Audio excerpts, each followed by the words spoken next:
Welcome to Newsmax TV. I'm Kathleen Walter. With us now is a very special guest, Michael Reagan, a frequent media commentator and best-selling author. He is the son of the late President Ronald Reagan. He also heads the Reagan Legacy Foundation. And Mr. Reagan, thank you so much for being with us today.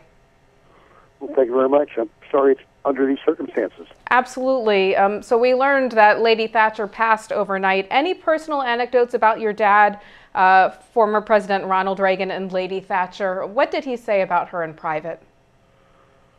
Well, I mean, he always had such a deep respect and deep feeling for Lady Thatcher. And it's interesting, this being the 30th anniversary coming up in October of Grenada.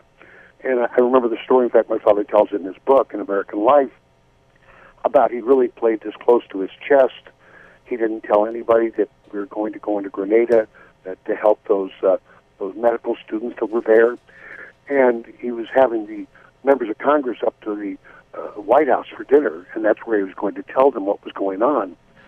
And as he's sitting there meeting with them, the members of Congress, one of his staff members came in and said, Mr. President, Lady Thatcher's on the phone. And my father remembered, oh my gosh, we're flying through her airspace, and I forgot to even tell her. And so he gets on the phone with Lady Thatcher and ultimately sends her a dozen roses to make up for it. Very sorry he didn't tell her we're using your airspace to go into Grenada. I mean, that's just one story. And, you know, after my father's funeral, and remember, she was ill when my father passed in 2004, and nobody thought she'd be able to make it to the funeral, and yet she did make it, you know, to the funeral. And she came out to California, and the next morning I would see her at breakfast, and she would come up to me and say, oh, how nice it would have been if your father had been president in 1976. Think of what he could have accomplished even more. And I said to her, I said, Lady Thatcher, we would still be fighting the Cold War had he been elected in 1976. And she said, why? I said, where were you? Where was Pope John Paul? And she just looked at me. I said, had you not been there when my father was elected in 1980, had Pope John Paul not been there when he was elected in 1980, you may not have accomplished anything, and neither one of you were there in 1976 had he been elected. It took all of you working together, and you needed that leader in the Western Hemisphere who was going to stand up and stand strong with you, and you would stand strong with him. And the two of you accomplished everything. She said, but I never thought of that. Was that the last time you had seen Lady Thatcher? Was that your father's funeral? That was the last time I saw Lady Thatcher, was at that funeral. I emceed an event for her prior to that a few years earlier in Nevada.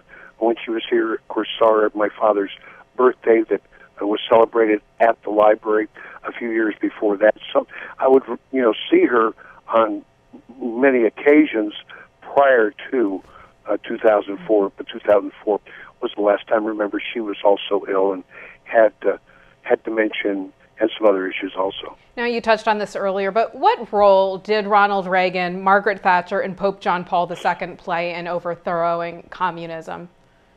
Without them, the Berlin Wall would still be up, Poland would still be being held, and freedom wouldn't be reigning in that area of the world if those three had not existed. What about the Falklands? At first, the U.S. did not side with Britain on this. What's the backstory here? I'm not really sure of all the backstory, you know, on the Falklands at that time. So that's an area I really couldn't go into. I'd be guessing, and I don't want to guess. Right now, so much is being made about Lady Thatcher's legacy and the role that she played in overthrowing communism. How do you view her legacy? Well, I think that is her legacy. I think my father's legacy is tear down the wall, the Berlin Wall coming down. I think her legacy is tied so much into that, because one couldn't have done it without the other. And that's the important thing. And, you know, my father, different than what's happening today, remember the placard on his desk, no telling what man can accomplish if he doesn't worry who gets the credit. We have too many people today trying to take all the credit. Nothing gets done. Neither one of them worried about who got the credit. They just got it done. And that was what's so special about either one of them. Their legacies are tied together in the fall of communism and freedom breaking out in that part of the world, as is Pope John Paul. Now the three of them are gone, but the three of them are probably also together. Mr. Reagan, last question for you. Do you plan to attend Lady Thatcher's funeral? If asked. All right. I will certainly do that. All right. Michael Reagan, thanks so much for being with us. Thank you. And thank you for watching Newsmax TV.